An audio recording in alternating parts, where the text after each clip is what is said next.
Guys আসসালামু আলাইকুম। আজকে আমাদেরকে একটা ভুয়া মেসেজ দিছে এক হ্যাকারে। বলতেছে আমার বাইশটাকে যে তোমাকে আমি 5,000 টাকা দিব, তুমি দোকানে যাও। দোকানে আসার পরে আমার বাইশটা একটা নাম্বার দিল, দেওয়ার পরে আমাকে দেখাচ্ছে 24,500 টাকার একটা মেসেজ। ওই হ্যাকারে আমাকে ফোন দিয়ে বলে অন্য একটা নাম্বারে 19,500 টাকা ছেড়ে দেওয়ার জন্য, বাকি 5,000 টাকা আমার বাইশ থেকে দেওয়ার জন্য। বিষয়টা হচ্ছে এভাবে অনেক হ্যাকারই প্রতারণা করে আমাদের কাছ থেকে মোটা অঙ্কের টাকা লুফে নিচ্ছে।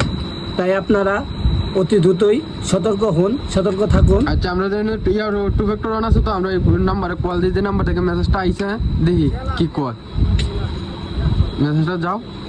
এনে তো এই যে টু ফ্যাক্টর নামটা সব আপনারা দেখতে পারবেন।